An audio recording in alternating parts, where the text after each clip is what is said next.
The Around the NFL podcast is live from Radio Row in Las Vegas. Hello and welcome to Around the NFL, presented by DraftKings.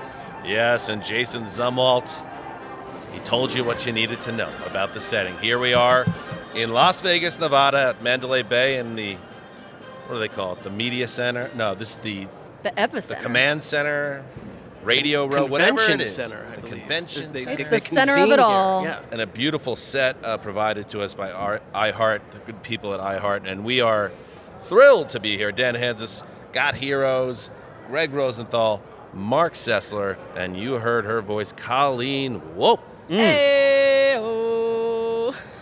And Colleen, can I just say, I am thrilled that you're here.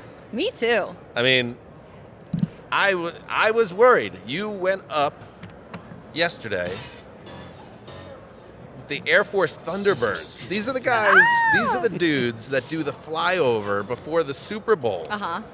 And you went up in there to grab some G's, to take some of the G power away from Triple G. Uh-huh. Did you go more than Triple G? That's you the don't question. understand G power if you think that it's an inexhaustible resource. There's G's for everyone. How if you're many worthy. G's, Colleen, did you go?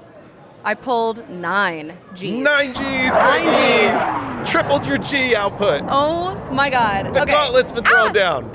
This was the coolest experience of my entire life, and nothing will ever top it. So I don't know now where that leaves me mentally, but I'm still processing the whole thing, and it was the most amazing experience. Wait, what does 9 G's mean? Okay. And are you worried that your husband, John Gonzalez, saw you say it was the best day of your life and thought, like, well, I've spent a lot of days with her, but this wasn't one of them? No, John was so excited about it. I don't even know how to describe what yesterday was like. First of all, I had to do so many hours of like briefing and training. Like as soon as I got there, they were teaching me how to cut lines on a parachute. I had a pocket knife in my jumpsuit in case we had to eject. I had to do all sorts of like egress training, and they teach you how to breathe to handle the G's, because if you don't breathe through it, you'll pass out immediately. So I had I had a G suit on, which was really cool because it's like plugged into the plane, so it's automatic. It just starts compressing when you start pulling G's. And you have to, basically they were like, if you're going to pass out, if you're not breathing right, you lose your color vision first, and then you start to get the tunnel, and the tunnel will close in until you black out. And when we went up... I've seen the Top Gun sequel. I'm aware of how it works. Yeah, they're think. Pull up. Yeah, I was watching that, and very closely. There was all sorts of like codes that we had, like E's if I was feeling sick. There was a gang load in case there's a fire in the cockpit and you have to go full like oxygen. Bail out is eject. Oh my God. Egress. There's like a canopy thing that flies off. So we go up, and he's like, okay, let's do a G warm up. So we're just gonna do like, the human body, essentially, I learned this yesterday, can handle 4 to 5 G's. And then after that, you have to breathe through it. And so we did 5 G's, and I lost my color vision. The tunnel started to close, and I was like, no, not on this first thing we're doing. And so I tried really hard, and I like did the breathing, and I was able to reverse the tunnel and come out of it, and I was fine. We did all sorts of tricks. They were doing spins, loops, barrel rolls. We were flying upside down. Stop it. Over like the snow-capped mountains. It was so cool. And then we did 9 G's, and I feel like I've accomplished the most insane thing of my life, from not passing out, not throwing up. And to make it all even crazier, my lucky number is 8, and I went up with Thunderbird 8, so it was 8 on the plane, and his call sign was triple. How about that? Triple G. Little Triple G. Like, this is so perfect. It was so fun. Wait a minute. You at some point you lose color vision. Yeah. Are you seeing in black and white then? What is it? What does that even mean? That's basically the oxygen is not the blood flow, and the oxygen is not going to where It's like it you were needs on the to way to go. passing out, essentially. halfway Exactly. there. So then once I was able to reverse the tunnel vision, then my color vision came back, and it was fine. I was so disoriented after the flight, though. I did not expect it to be a full body workout. I was completely drenched in sweat. I am so sore today because you have to tense up your whole lower body and do all of these like breathing exercises. And when I woke up this morning, it felt like I had been on a week-long bender where I only drank and did all sorts of drugs, and I felt, and mind you, I went to bed. So like a summer of Connie. Maybe. Not even like that.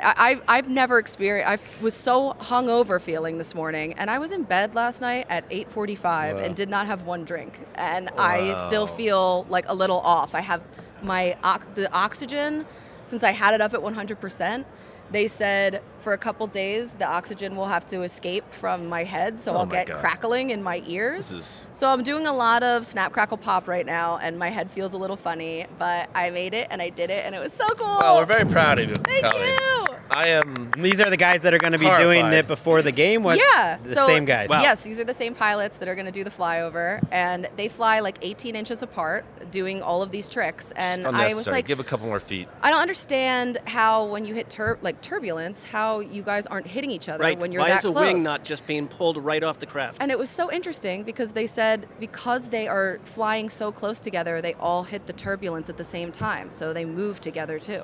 Yeah, but like, what if that doesn't happen one time? Yeah, just once. I don't know. Everyone's dead. Mark, how are you? And Colleen, please don't do it again. It was very stressful hearing. My dad was there. He was in the Air Force. Ed's here, and that's great. That is unbelievable. I think I have to join the Air Force. Mark, how are you, by the way? I have about a fourth of my voice. Yeah, what is going on? Now, you drove here. Yes. And it was immediately like, uh-oh, where's Mark going? It's actually when we got the text that you were in Barstow last night. Well, Yeah. Barstow is literally halfway between Los Angeles and Las Vegas, unless it is pouring rain from like the deep heavens and at one point snowing. Then it's like 3 hours and a half.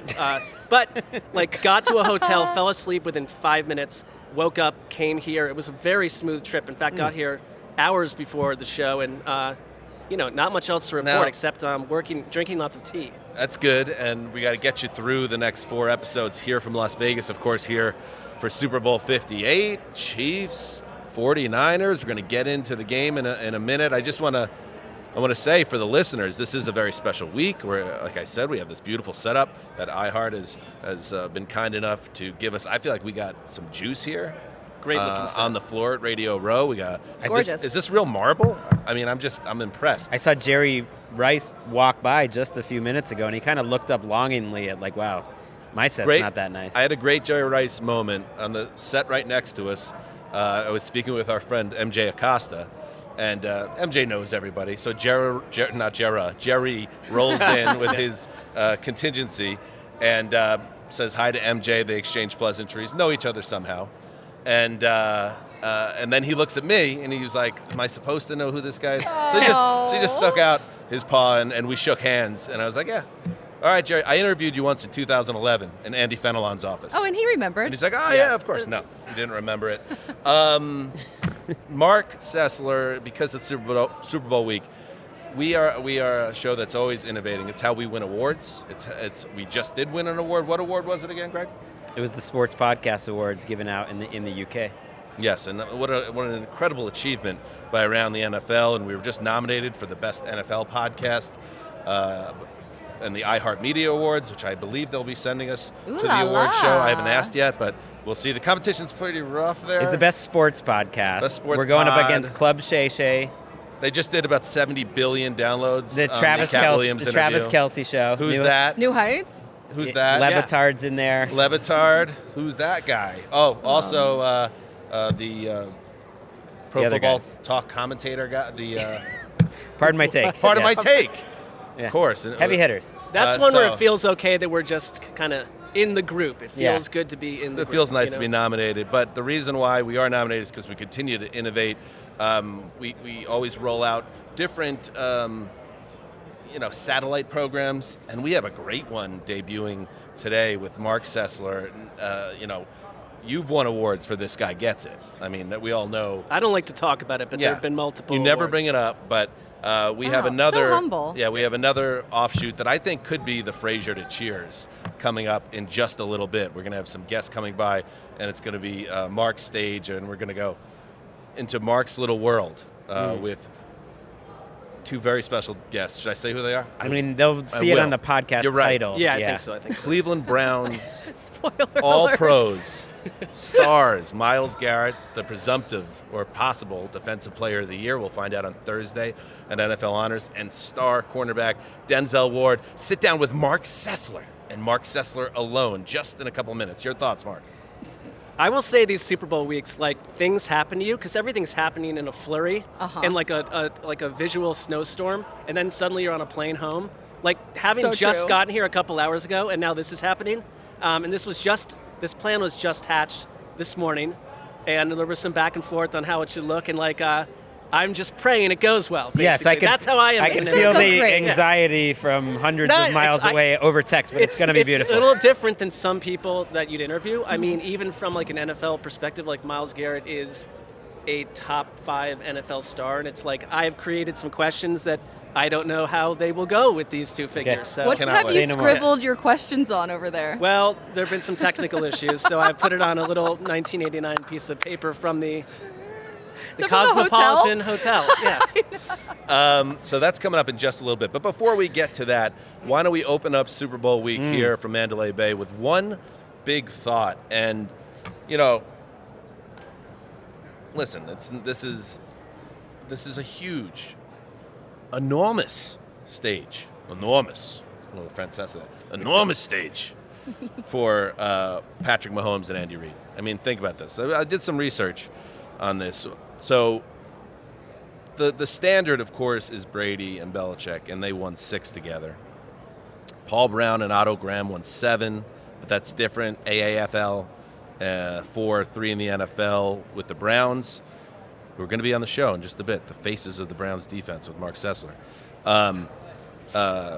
Vince Lombardi and Bart Starr won 5 titles together, but some of that, of course, predates Super Bowl as well. The Super Bowl era, which started in '67, I believe.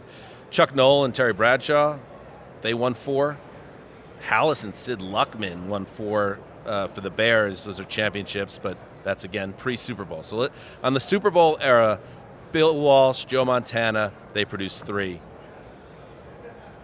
And Brady and Belichick 6. And I'm thinking about those two combos, and now it's Reid and Mahomes. And Mahomes has been in the league 7 years, and he's been the starter for 6 years.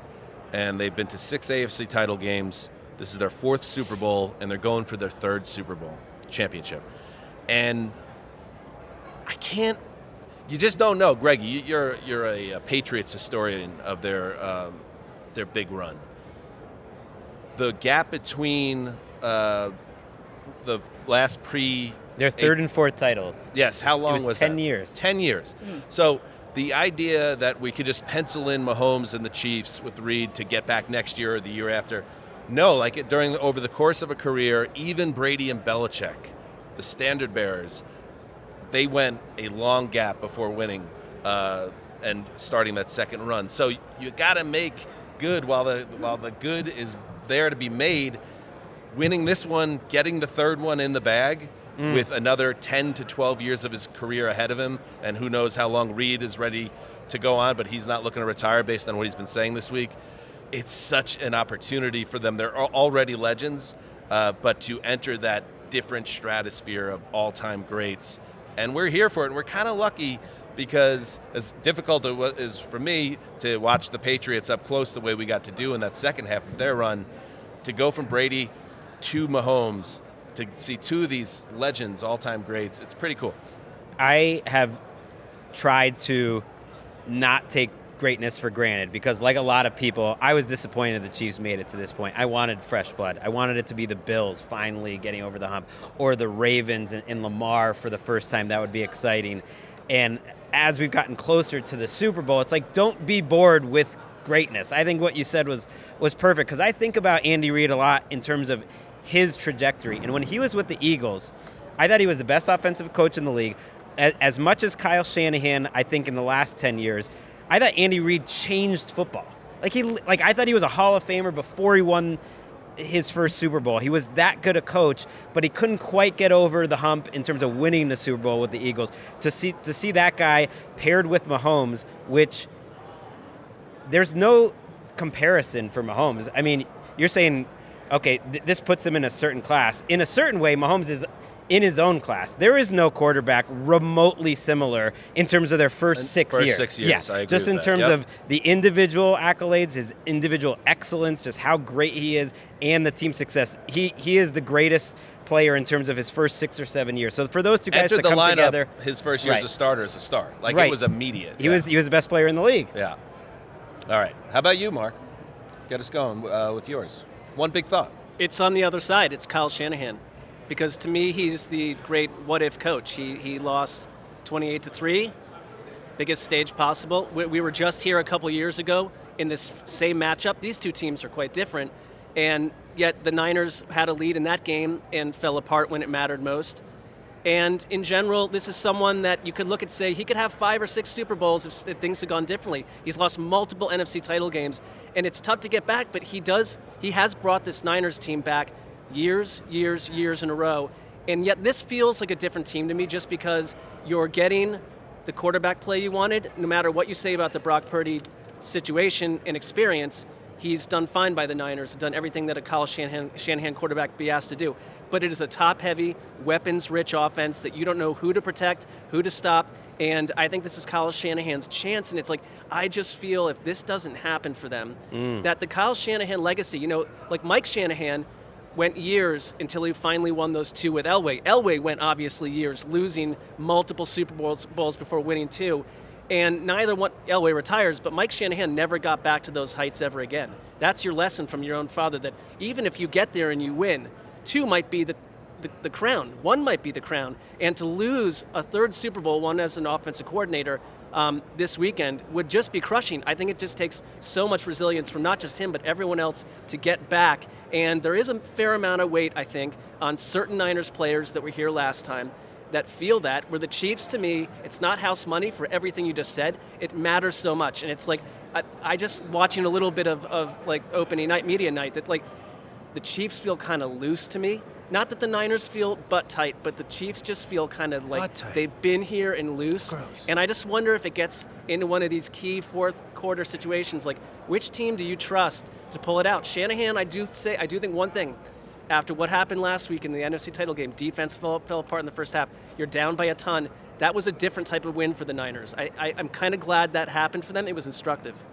Colleen, your big thought. Okay, my one big thought is also about one of the coaches involved in this game, but I'm going to go with Steve Wilks. Wilks bomb. I think that his performance in this game and the way that this game goes could really change his trajectory in the NFL, because everyone is talking about Spags in this game. Everyone's talking about Shanahan and Andy Reid, but Steve Wilks against Andy Reid, like think about all of the Niners DCs that have gotten head coaching jobs in the NFL. Robert Saleh, DeMeco Ryans. If he has a big performance against Andy Reid and Patrick Mahomes on the biggest of all stages, he's going to set himself up for a potential head coaching job in the future. Big one. And that's been cottage industry, DC, for the Niners to get a gig. And it hasn't been always a smooth ride this season for them, but we'll see. Greg, close it out. One big thought. My big thought is more about where we are right now. To just like take a moment and realize we got CJ Stroud standing over here in the Las Vegas, get him, Mark. like in Mandalay Bay. And it all seems normal now. And this show is presented by DraftKings, and we've gotten used to that over the last couple years. But it's freaking crazy. 5 years ago, 7 years ago now, 2017, Roger Goodell is quoted saying, "We're not changing our position as it relates to sports gambling. We don't think it's a positive thing." Like 10 plus years ago, and he was asked about that this week, he says, "I think it's bad for the sport," because he was worried about how people would question the integrity of the game and as it relates to gambling. And I don't think that's really happened. We're hearing all the jokes about the scripts and stuff like that, but I don't think it's really related to gambling.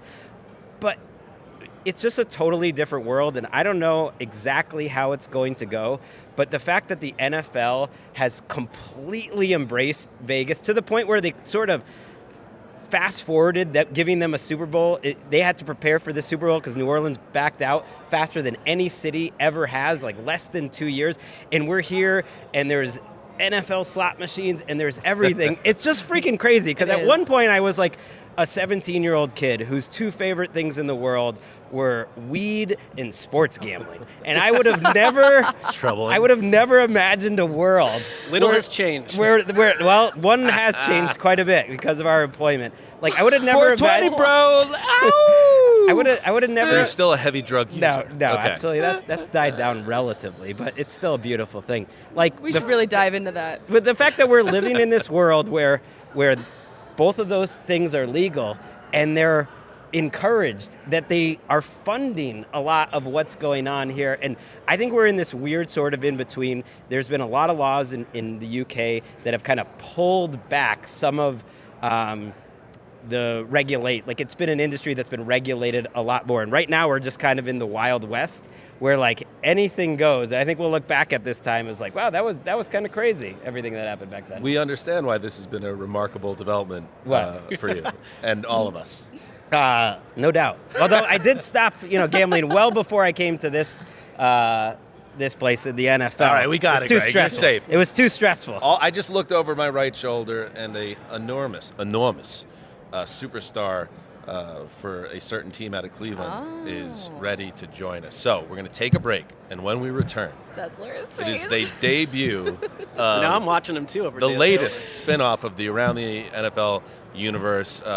Marc Sessler, lead the way, our friend, and then we'll be back on the other side of it. We shall do it. All right, be right back.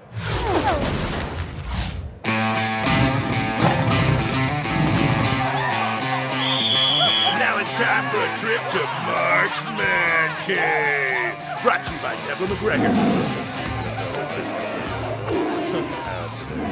All right, everyone, welcome back to the Man Cave.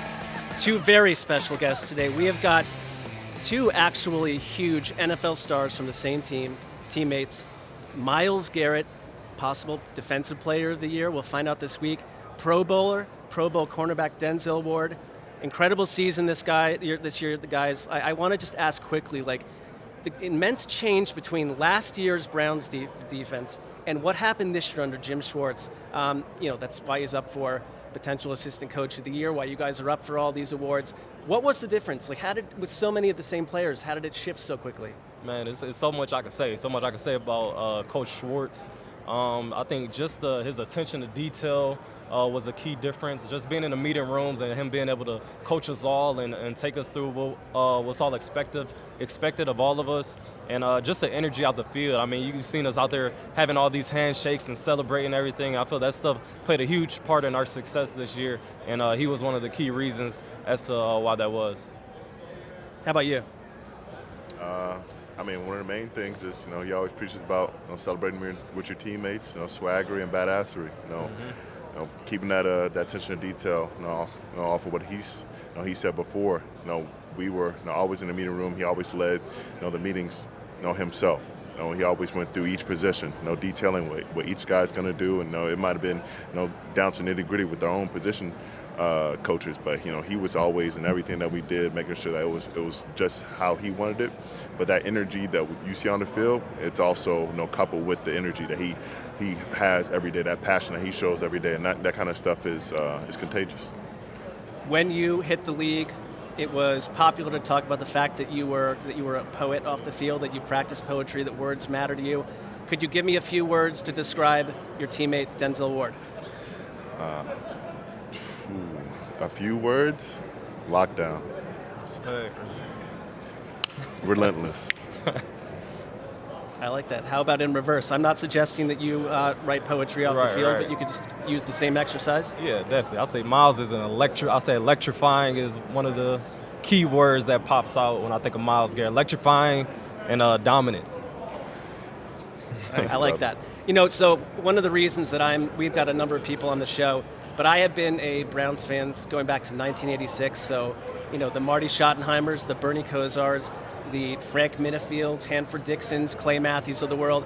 This defense was different to me. There was a bit of a controversy, I thought, early on in the year when they put Brownie, the elf, back at midfield, and there was, I don't know why people had such a reaction. I think it's historical. It goes back to the earliest Browns teams. I would ask you personally, though, and I'll start with you, Myles, like elves in general, do you believe that at some point on this earth, like a mythical creature like an elf actually existed, or does that not sit well with you? Do I believe that? I haven't seen it, so I can't particularly say that I believe too strongly in it. But maybe I just need someone to make me a believer. All right, elves, your take. See, so I would ask, what exactly is a elf? Well, I mean, you're looking at one at the 50-yard line during each of these games, but it is typically, a being that I believe uses invisibility, is good with a bow and arrow, existed in the woods typically. Mm-hmm. So is that a wood elf? Are we talking high elf, dark elf? I think that it runs the whole gamut. I mean, if you get into, I'm not, I'm sort of an fringe elf individual, but like the fact that I think some people thought it doesn't represent a tough, football player. Well, there's a lot of things happening with elves that could cause a problem for the Ravens or Steelers, I think, depending on some of their powers. Right. So we'll leave it out. We'll leave that right there at that. So I've had a question always about like when you can tell that I probably played football at one point in my life way back when, but we would have these pregame meals where like some dad on the grill would create like immense amount of food, and we go out and we all just pig out, and then 40 minutes later you're out getting your butt kicked by Wilton High School because you just want to be taking a nap at that point. Like, what do you eat and ingest from the morning you wake up until like the 1 p.m. kickoff? What goes into your body? A smoothie and water. You keep it light. Smoothie, water, Gator Light. Yeah, similar. I'm not a big eater come game day. I'm drinking a smoothie, probably eat some fruit, banana, and that's about it. I don't eat nothing too big. No, I like that. So you're here for Bounty. And I love Bounty, good product. It's helped me out in my house often. Like, how about for you? Has there been a situation, I don't know, maybe some sort of major fiasco in your own household or life where Bounty has saved the day for you? I mean, I got dogs, man. There's all kind of fiascos happening, so Bounty's come to save the day multiple times. Okay, so you use the product that you're pitching. I like that. Oh, definitely. I mean, I have parties all the time with my family and everything, so there's always a mess being made come party time, so Bounty definitely saves the day when using that. Okay, just a couple more. Denzel, for you, do you believe that Steelers fans have ever read a book? Do I believe Steelers fans ever read a book? Yeah, I'm sure they read a book here and there. That sounds about right. At some point, yeah. Sounds about right. Last one for both of you. I think this was one of the most surprising seasons, and it's the Joe Flacco of it all. It's you playing your best football of all time, the teammate in general. Just the way that the Browns came together, I think for Browns fans is unusual. They've been through a lot of ups and downs. Kevin Stefanski, Coach of the Year candidate. It was really joyful to watch down the stretch, but then it ends the way it does, and obviously what is your goal? Where do you want to be a year from now when we're sitting here at Super Bowl week? What are the Cleveland Browns saying to their fans at that point? You'll be talking about us on the radio, and you won't be able to have us sitting here, and we'll be preparing for a game. No more Elvin conversations a year from now. Well, maybe post-game, right. We're talking, we have a trophy in our hands or maybe a bottle or something. We're celebrating a win. I love that. Yeah, exactly, man. That's the ultimate goal is to get to where the Chiefs and the 49ers are playing right now. So that's what we're going to work hard to do this offseason and come back better than last year. All right, good luck. Thanks for stopping by, and we appreciate it. Thank you. Thank you. This has been a trip to Marc's Man Cave, brought to you by Devlin McGregor.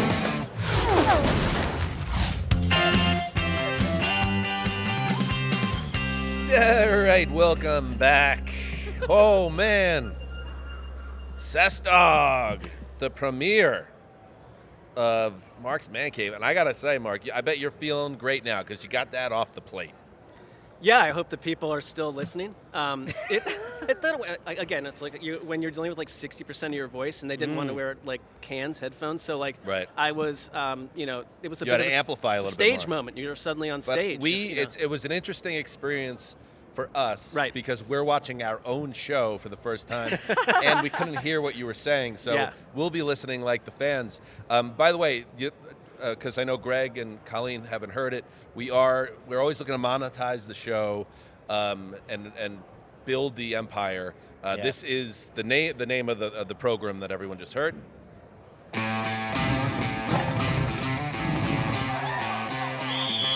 Now it's time for a trip to Marc's Man Cave. Brought to you by Devin McGregor.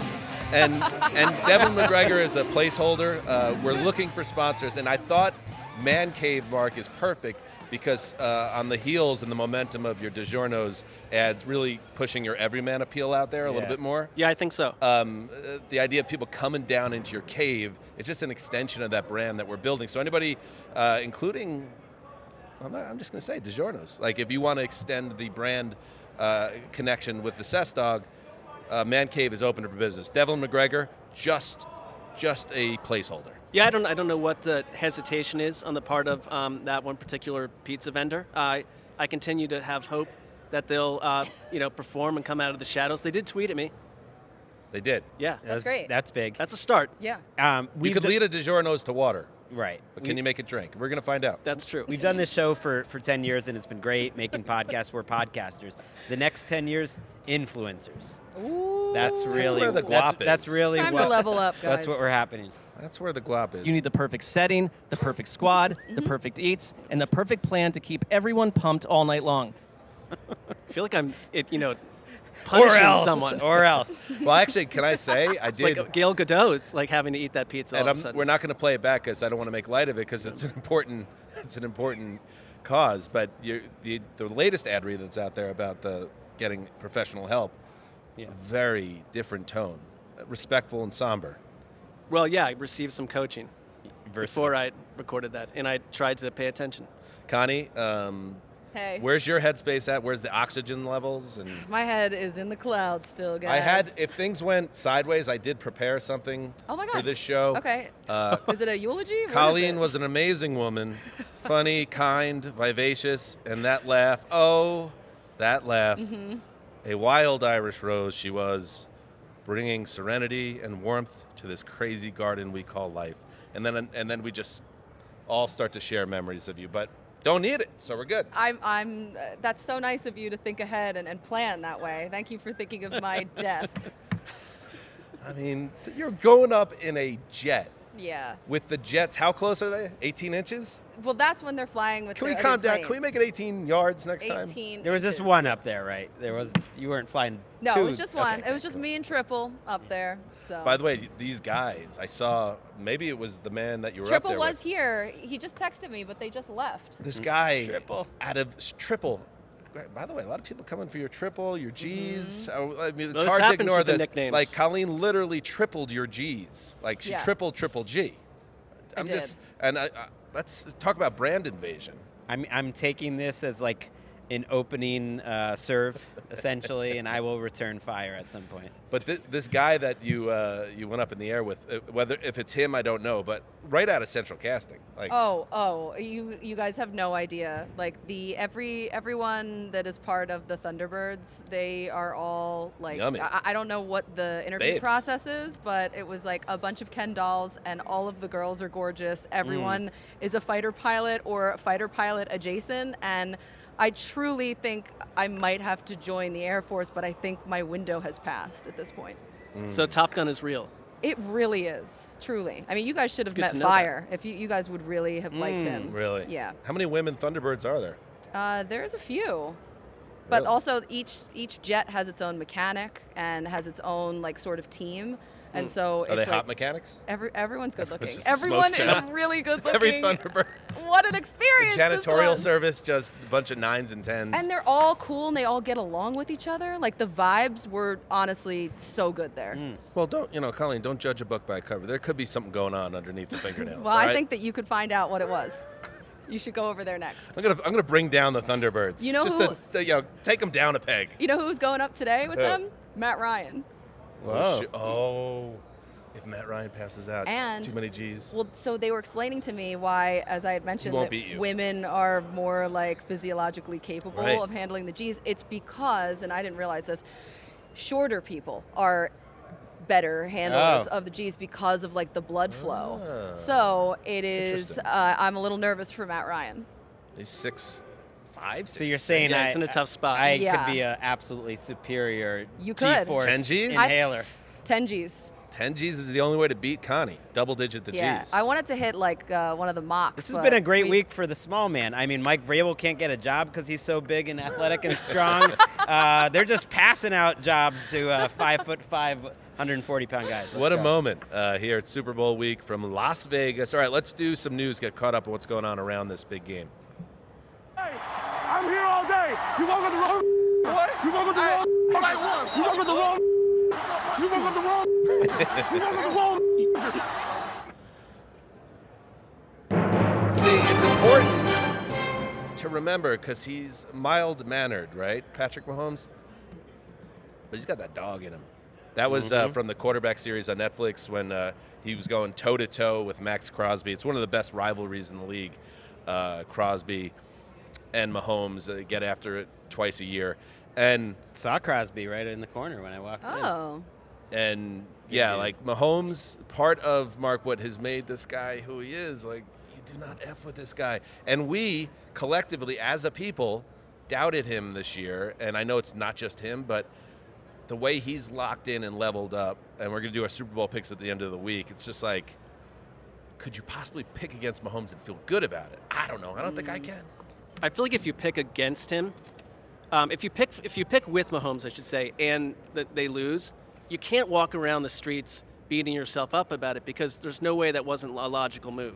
And I think the reason we haven't seen so much like wildfire and anger and venom out of him is because things have been pretty good. It's like this. Let's get Kadarius Toney's dropping balls. Yeah, I mean that was Oh, the one I thought man. that was instructive. It's like Yeah. he will get on his teammates, he will go crazy, he will show his emotions. He's got all that. I think he's able to keep it under the cuff a little bit more than others. But the Chiefs in general, outside of like Kelsey taking Justin Tucker's helmet and whipping it into the back of the end zone, like they're able to like in the big moments not lose their cool for the most part. And it's interesting, the Chiefs, like again, because you have to draw the parallel, the last dynasty to this team, which I think absolutely, if they win, you can't deny it's a dynasty of the Chiefs. You could already call it that, considering the success they've had. But getting that third is a big deal. I think they're the first team, the second team, the only team in history that's ever made 4 Super Bowls in 5 years, other than the Patriots. Wow. In the salary cap era, it's unbelievable. Anyway, the Patriots are easy to root against. There were elements around that team, including some controversies they were in, and then just how often they were in the picture. People just got sick of them. The Chiefs, not always that case, but it's starting to happen now where people are turning on the Chiefs. They got booed loudly when they entered at the opening night of festivities on Monday as they took they emerged. And Mahomes was asked about that, how things have kind of changed and how they're seen. And I really think, and this is some toxicity, we don't need this, but I really think the Taylor Swift pushback has been born. That's come down and worked against the Chiefs as well, because she's obviously connected and aligned with them, and bros are tacky.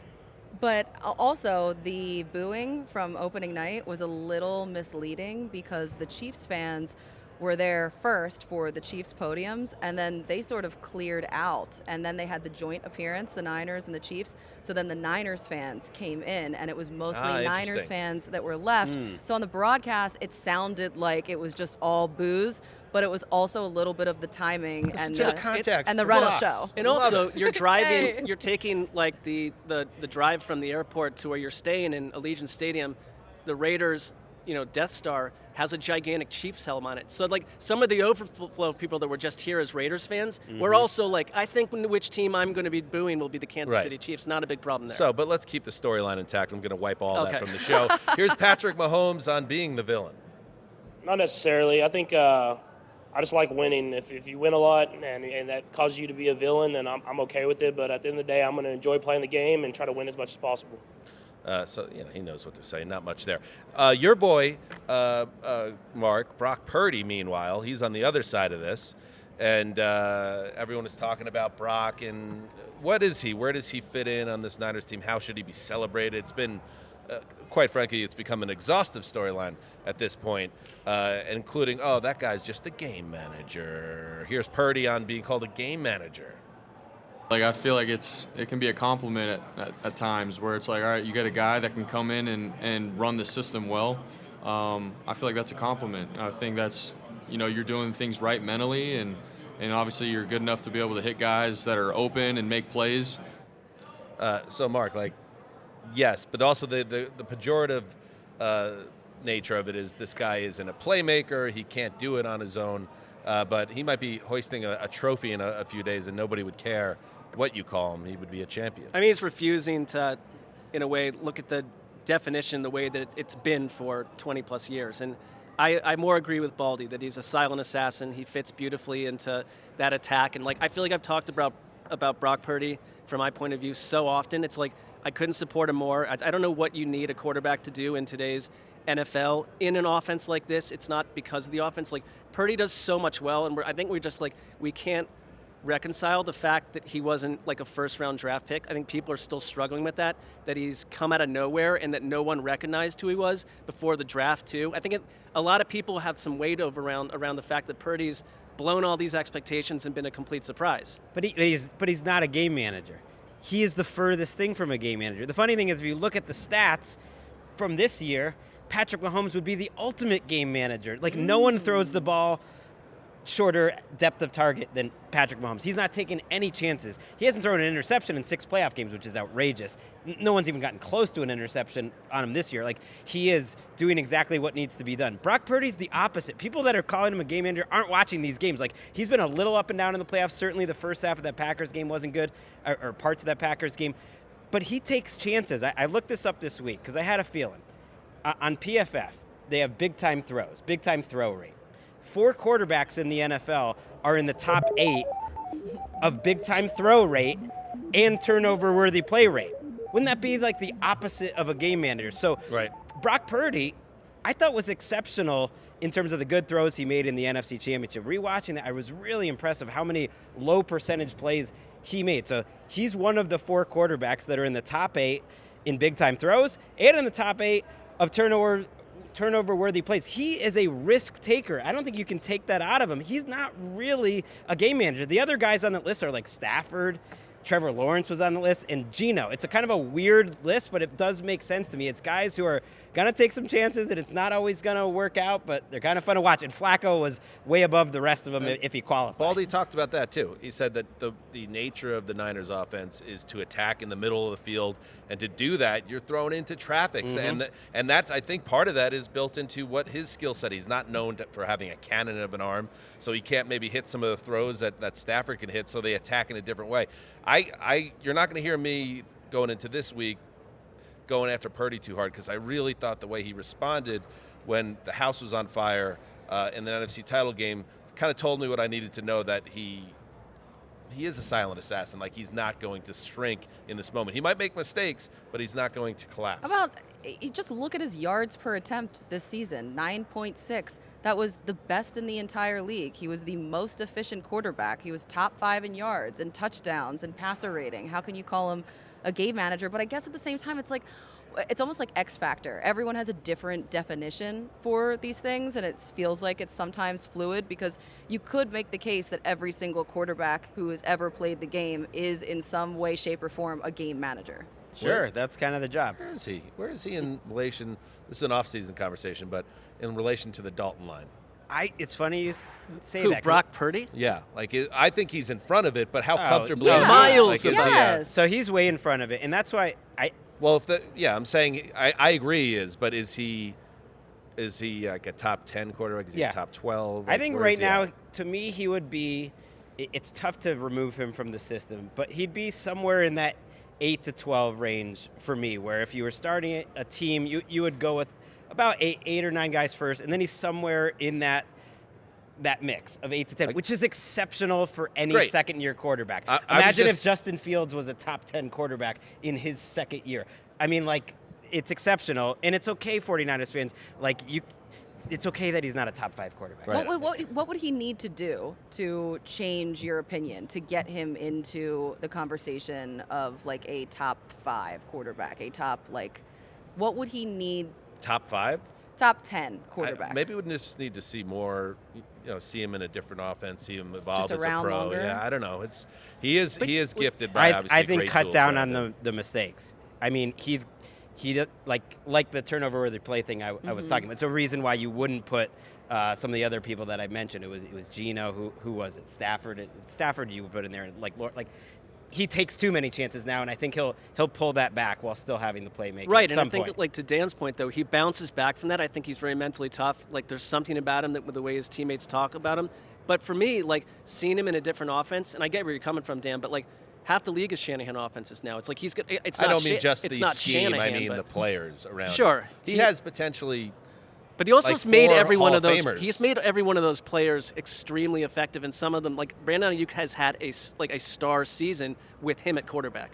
It's Like what- he it's adds to the game I agree of with the that. people It's around. one him. of the most age-old conversations around this time of year. Like, at one point, people kind of thought Joe Montana was a game manager, was a system quarterback. Who should really get the credit, Bill Walsh or Joe Montana? Because at that point, he had already gone through and had success with all these other guys. And that's like football. It's like you can't really separate it. And the beauty is, like, they're only great together. And there's no question to me this is the best 49ers offense we've ever seen. Like, it's not even close. One of the things that, like, Jordan Love's a great example. I would have him probably ahead of Purdy right now. And part of that is because not that he doesn't, those guys around Green Bay aren't talented, the young players around him, the pass catchers. But I think he made them better.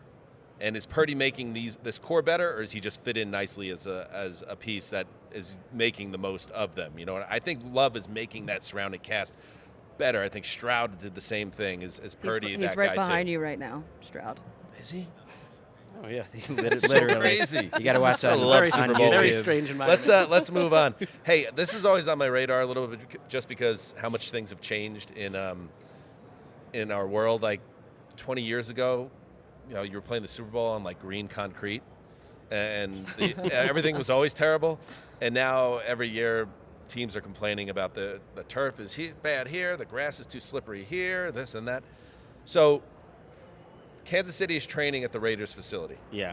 And they are singing just hosannas about it. Hosanna. Like, they're going nuts because it's Fantastic. great. We love it here. What a great team.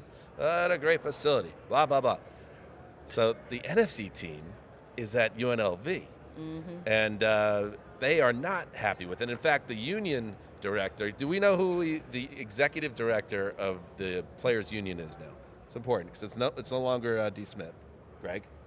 I mean, usually I have a computer in front of me. I took the computer away when Mark did his thing, and I forgot to bring it back.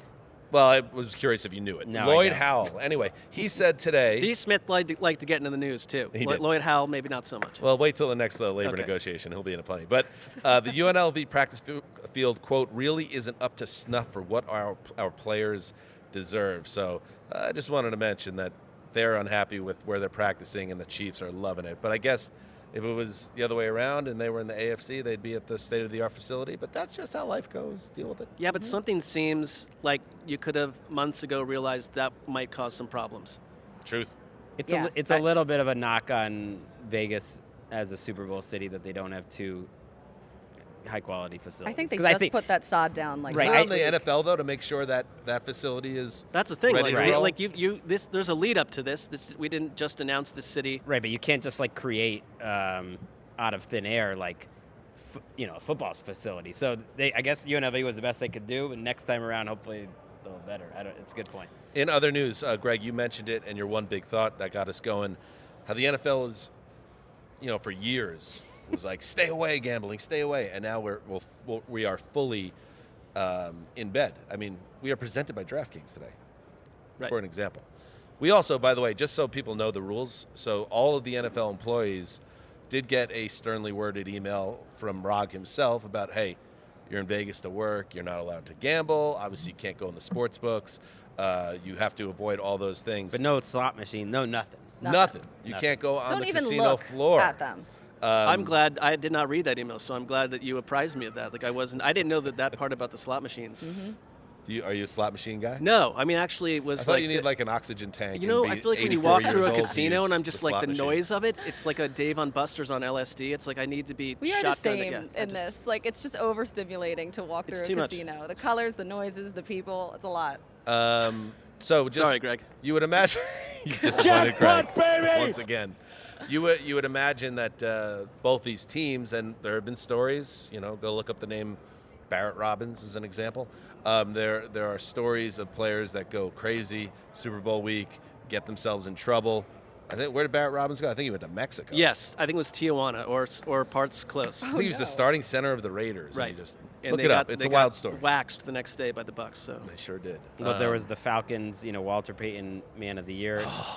Eugene Robinson. Eugene Robinson. That was a toughie, who dude. got Yikes. caught with a hooker that week. That's a lady That of the was a night, tough Greg. one. That was- Let's- 86 85 Patriots had some issues before they were destroyed by the Bears. What, a hooker, That's why they man. lost. So yes. strong. No, it's not. It's just a word, isn't it? I don't know. Don't look at me. Anyway, Reed, the coaches, Reed and Shanahan, and league representatives, as soon as they touch down in Vegas, they're talking to the players about, here, you got to know what you can and cannot do. Here's what Reed said this week. We had the league security rep come in and talk to the guys right when we got here. I mean, literally when we got here, and that was part of the conversation, was gambling. He made it very clear, restating the rules and regulations and temptations here, obviously in Las Vegas, so that was addressed. Oh, man, I got a feeling. I don't want to put a sandwich on it, and we'll do our Super Bowl sandwich props later. We're going to get a story out of this week. It might come off this day, so I don't know, but someone is going to be a storyline about You gonna put a malfeasance. sandwich on it? I'm not ready to do that because Ooh. it's probably not going to be good, so I don't want to root for bad news for somebody, but That's Mark's thing. something. Well, maybe it won't be Well- a bad story that comes out. There will be a story. Well, but, like what would be I a don't know. good story? well, there's always some There's crazy always things like that the happen. guy put a 7-team parlay, where he put like $20 up and won like $1 million. There's those sort of stories. It's like Those are Isaiah happy Pacheco. stories, I guess. Good news is not typically news. If it bleeds, it leads. Am I right? Yeah, they got the chart back in the old day. Journalism degree, so I could say that. Eric Bieniemy, former OC of the Chiefs, he's got rings with this team, and he left KC and became the offensive coordinator of the Commanders this year, but he got fired over there, so now he's looking for work. Guess what? Andy Reid said Wednesday in his press conference that Eric Bieniemy spent time with the Chiefs before the AFC Championship game. He talked with the offensive guys and hung out with us in our meetings. He's still up for a couple of jobs. He couldn't really answer if Bieniemy would be part of their staff next season, I guess if he doesn't get a job. But I feel like should that be allowed? Like, you get another coach now on your team, and it's a guy that, It's happened before. Fangio with the Eagles as a recent That's right. example. It is a weird little netherworld loophole that could happen. But ultimately, he's just helping out the team he already worked with. I'm sure he's getting paid for it. Yeah. Little consultant. Bieniemy was with the Chiefs from 2013 to 2022. He was the OC from 18 to last. I thought it was interesting how Reid answered one part of the question was that they asked would he be there next year potentially, just like if all this could shake out. He's like, well, they're in space for him right now. I mean, you can create space for anyone if you want. Yeah. But I think it's, it would be intriguing to see him come back. But there are a couple people on that staff I think maybe Reid would rather have Bieniemy over. It's like the Patriots, they hired Van Pelt. They hired our old friend, why am I blanking, McAdoo, They consulted with McAdoo. Chip Kelly. Greggy, It's like we couldn't get Bieniemy in there for an interview? Some of these Pats hires, I mean, I don't know, man. And that's coming from a Jets fan. My coaching staff has Nate Hackett on it still, but you got Ben in the building. That's my what I'm name's saying. Nathaniel Hackett. You couldn't Thanks, bring. it's nice to see you out here. It's good news for the Bills, put it that way. Just felt like the Bieniemy would Dolphins. have a little different. Would have been different. Yeah. Maybe a little bit different. Hey, by the way, finally we have a quarterback from the vaunted QB class of 2018 in a Super Bowl. We haven't talked about this yet. It's Sam Darnold. Here's a quote from Darnold, by the way. He was approached media night. I always envisioned going deep in the playoffs with New York and being able to make a run at the Super Bowl. Obviously, that's what you dream of as a kid. Right when I got drafted by the Jets, and still to this day, it's my goal to be able to bring a championship somewhere. And now he has that opportunity as a backup for the Niners. But I just want to put it out there. Sam got there first, 2018 draft class. Who we got? Baker. We got Josh Allen. We got Lamar. We got Josh Rosen. But only one man got there first, Mark. Sam fucking Darnold. This is the most Sam fucking awkward Darnold. axe to grind that of your many awkward axes. It's interesting that Darnold didn't dream of getting there with the Panthers. He knew that was a failed operation. Look, Sam Darnold, he's a backup quarterback. Who knows? We might see him in this game, like we saw in the NFC Championship game last year for Brock Purdy leaving. But he should wear that Super Bowl ring proudly. Once I saw Colleen Wolfe introduce Maurice Jones-Drew on our network as Super Bowl champion Maurice Jones-Drew, and he holds up the ring, and they offer the viewer no context that MJD got it as the broadcaster for the Rams. I was like, Sam Darnold deserves that ring. So is I amazing. never introduce any of our analysts who have won a Super Bowl as Super Bowl winning, except MJD, because fans get so upset about it. That is amazing. All right, so you were that's trolling. like more of an inside troll job. I know, but he holds it up, and you guys didn't explain it at all. He just holds it up. You know those viral videos of the guy that destroys his TV when his sports team loses? That was Greg after you didn't provide the context. It's my favorite thing to do. I mean, it did make me laugh and trolled me. I know you're calling it an awkward axe to grind. These are facts. That's all, Mark. Number one. The first all right, one, they are with a factual bullet. from an angle. It's you're not creating facts, but you're putting them into a certain stew that tastes a certain way. And it's delicious. Here we go. Pennsylvania man faces up to 4 years for illegally flying a drone over the AFC Championship game. Can we not? Can we stop doing this?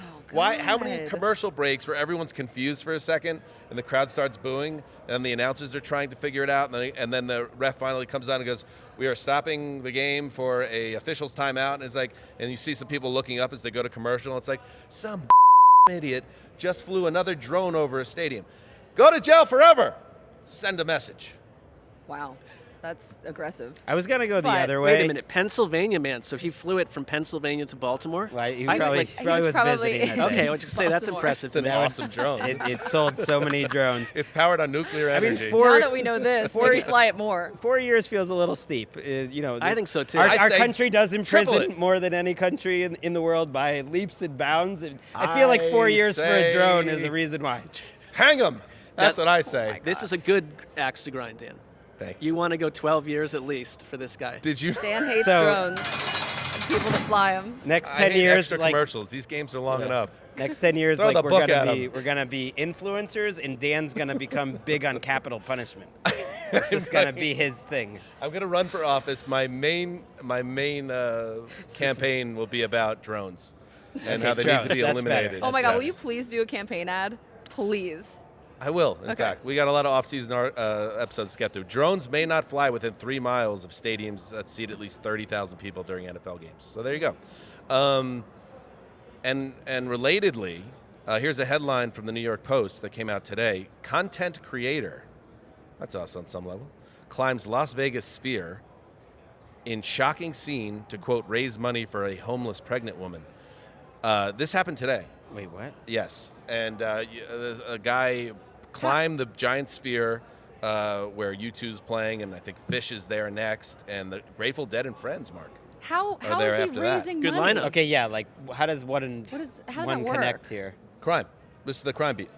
This is I'm the blotter. saying, where is the money coming from that he's raising? Oh, see, that's a great question. Well, wait, no. He could have been on, if he's an influencer, he could have been on one of the many platforms, and people are donating. You could do it on TikTok or whatever. That's and how the world that you guys are going into, get the submissions. influencer world. Mark is leading us there. I know, but I'm more like, how do you climb a circle?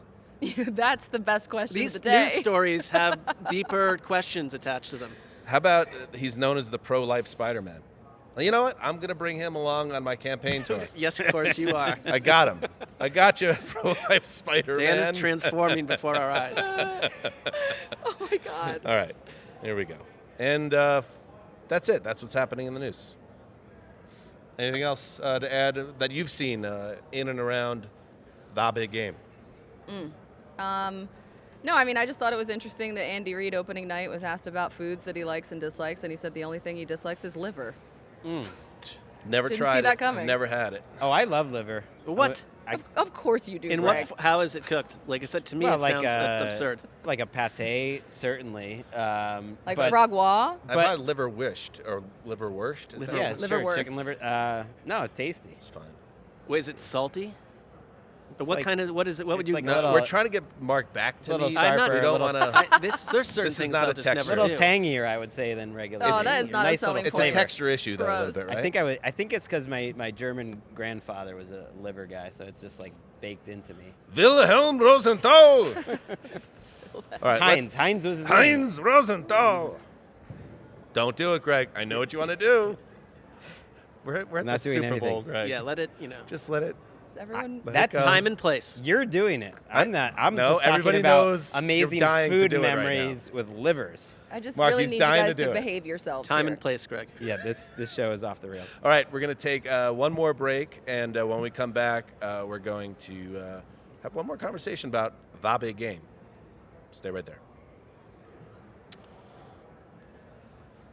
All right, we're at 103, looking good, moving well, and let's land the plane here.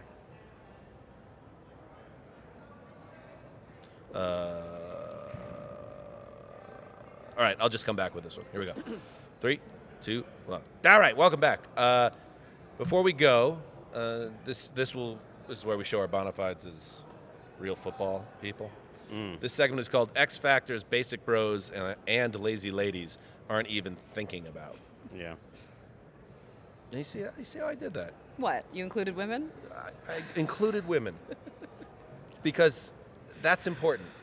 You know what? It's equal representation. We're going after everyone. So there is no one that is safe in this segment. It's also important, like when you do mention women, that you ask for the credit of mentioning the women. That's important.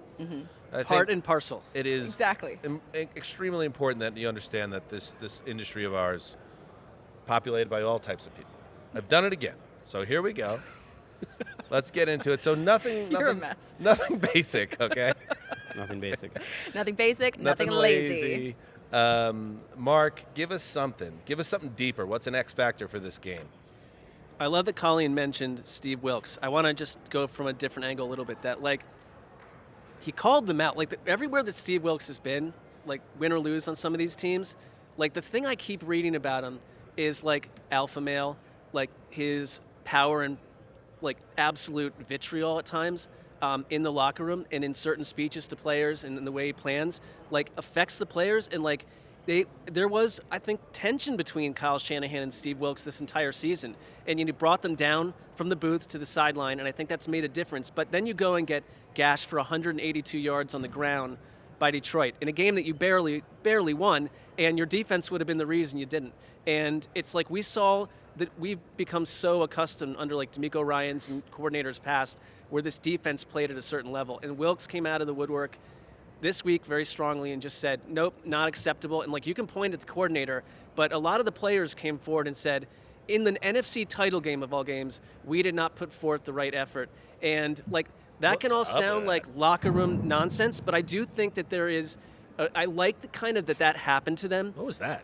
I don't know. It's a huge piece of metal just fell from the ceiling. Are we safe? Go on. I don't know. Almost hit the deck. I don't know. What was that?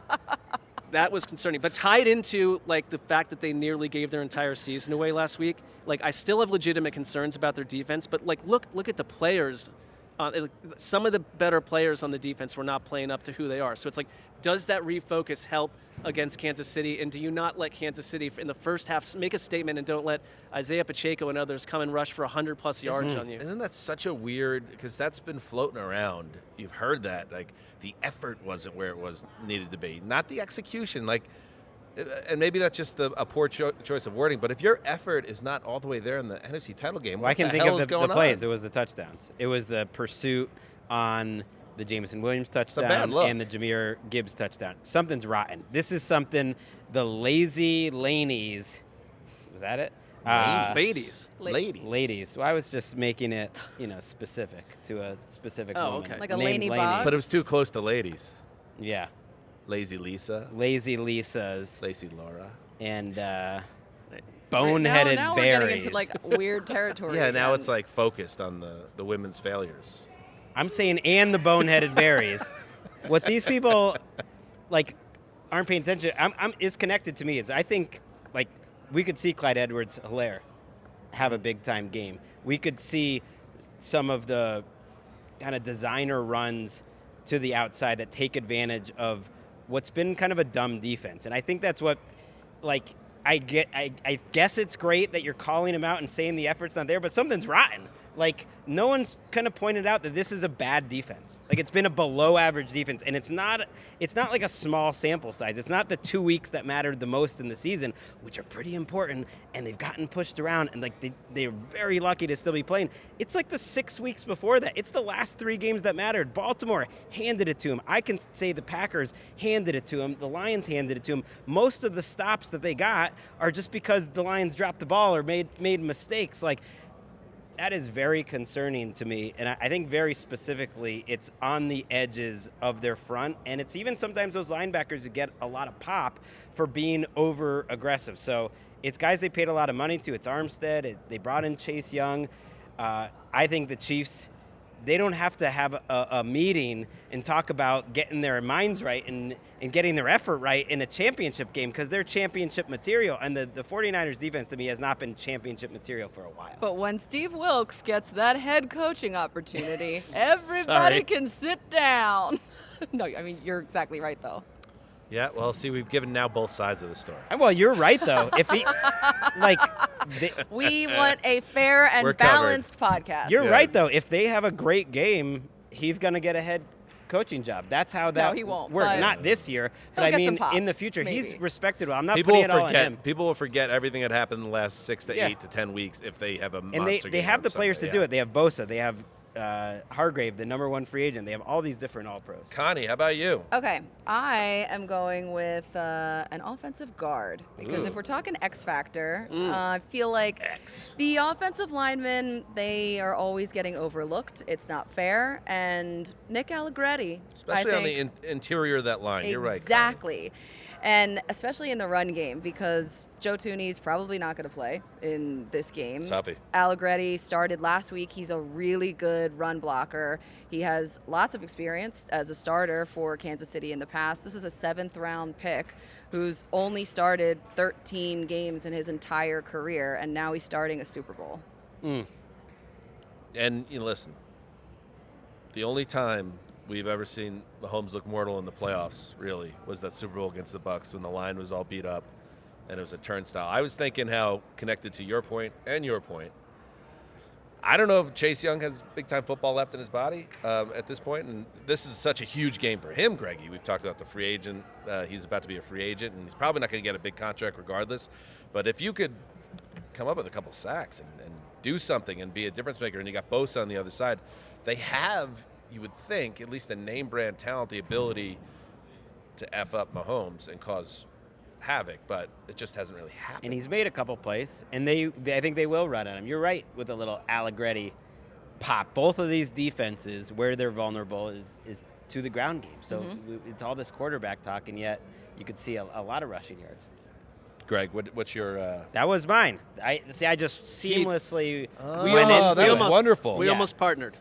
I just felt like, okay, wonderful. it was so connected. And you guys did it so well. It felt seamless. It was like Mike and the Mad Dog 1995 level chemistry. Well, that's proud territory. What about a little Jake Moody, too? Ooh, yeah, that's a little X factor. You just got 2 in, and that's unfair. Wait, why would you do that? Why would you do that to me? It was a bonus. Was that yours? How Wait, was it really yours? How Alice? Well, tell us why, Dan. I didn't even go yet. Tell us why, Dan. Speaking of Mad Dog, Chris Russo. Now everybody needs to get Russo on their show. We have always been the true Russo fans, our podcast. Yes or no, Greg? We were first to that corner. Always. First on the scene. And Mad Dog's going to be on our show on Thursday. Just one of many great guests coming up. I think before he had a later career, like explosion almost. This third act of greatness, there was, he was in a different stage in life. He talked to us about that. Like, we courted him annually on this show, and I think brought the proper respect and understanding and context of who Mad Dog is. He's coming up on Thursday. We're going to let him know that because we love that man. What a moment. Now let's go to the Kickers Club. Okay. But nice setup. Yeah, that's All right, here we that's go. what I'm here to do. Now, nobody ever talks about this stuff because, who cares about kickers? As if these guys aren't, in many cases, deciding the games. And Jake Moody versus Harrison Butker is an obvious mismatch here. On paper, in terms of experience, in terms of what we've been seeing from each of these guys in recent weeks. Handsomeness, hair. I'm not going to go there. That's Let me Google real quick quite to frankly. check. I haven't. Let us know, Colleen. Yes, let us know if Greg's right. Oh, he's got great hair. Is one an Uggo? Is that what you're saying? No, I could be totally wrong. I just think Butker has great hair, so he's got to outshine Moody. Anyway, Butker, I haven't been tracking this closely. I haven't really seen it, but he's been locked in. He's made his last 15 kicks, field goal kicks. He's been perfect on PATs. How are we looking with Moody? Now I'm just on an image search for his hair. Moody's fine. Yeah. Moody's fine.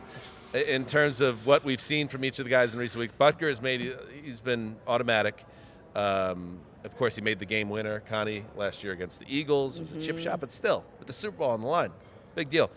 Moody, you hear the whispers and the way he was spoken about on the telecast that you wonder if there's been some concerns about if he's cut out for the stage. He missed a field goal in each playoff game leading to this. He missed a PAT in Week 18. He's never kicked in the stadium. Yeah, that's a little. I think that matters. Feels like the stadium, though, it's like a nice controlled I'm just environment. saying, Butker's done it many times or multiple times at That's this true. point. But I will say this for Moody, although Butker is the guy I trust way more to make a big kick on Sunday.